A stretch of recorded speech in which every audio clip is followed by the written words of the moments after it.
Chennai వ్లాదివోస్టోక్ eastern maritime corridor ప్రారంభం అనేటువంటిది కనిపిస్తూ ఉంది. సో దీని గురించి ఒక అంశాన్ని మనం డిస్కస్ చేద్దాం. సో ఇక్కడ భారతదేశంలో ఒక చెన్నై నగరం ఉందా? సో ఇక్కడ నుంచి రష్యాలో ఉన్నటువంటి వన్ ఆఫ్ ది పోర్ట్కి, సో రష్యా దేశంలో ఉన్నటువంటి పోర్ట్ ఏరియా ఏదైతే ఉందో ఈ పోర్ట్ ఏరియా, సో వ్లాడివోస్టాక్ అనేటువంటి ఒక ప్లేస్ రష్యా దేశంలో ఏదైతే ఉందో అక్కడికి పోర్ట్ కనెక్టివిటీ అండి. ఓకేనా? సో సింపుల్గా ఇప్పుడు ఇది రాకముందు గతంలో మనం ఏం చేసేవాళ్ళం, ఇండియా నుంచి రష్యా దేశానికి వెళ్ళాలి అనుకోండి, ఈ విధంగా ప్రయాణించేవాళ్ళం. లైక్ ముంబై పోర్ట్ నుంచి ఈ విధంగా వచ్చి ఇట్లా ఈ వేలో ఆ సిల్క్ రోడ్ టచ్ అవుతూ ఈ విధంగా లైక్ సెయింట్ పీటర్బర్గ్ మీదుగా వెళ్ళి ఇక్కడికి వెళ్ళేవాళ్ళం.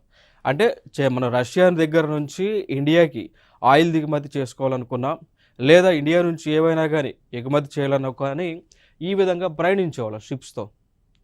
సో దూరం చూస్తే మనకి దాదాపు 8675 నాటికల్ మైల్స్ మేర ఈ డిస్టెన్స్ అనేటువంటిది ఉంది అండి.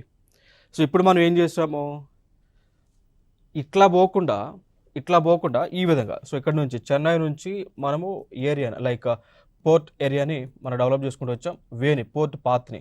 సో ఇక్కడ నుంచి పోతే టోటల్గా ఇప్పుడు ఇక్కడ అంతకుముందు ఎంత ఉంది, 8675 నాటికల్ మైల్స్ ఉందా, ఇప్పుడు ఇక్కడ ఎంత ఉంది, 5647 నాటికల్ మైల్స్ ఉంది. సో దాదాపుగా మనం ఏం చేసాము, ఇంచుమించుగా 3028 నాటికల్ మైల్స్ డిస్టెన్స్ మనం తగ్గించుకోగలిగాం ఇట్లా పోకుండా అట్లా పోతే. సో టైం కూడా మనం ఆల్మోస్ట్ మనం చూసుకుంటే ఒక 16 రోజులలో టైంని మనం సేవ్ చేసుకున్నాం అన్నట్టు.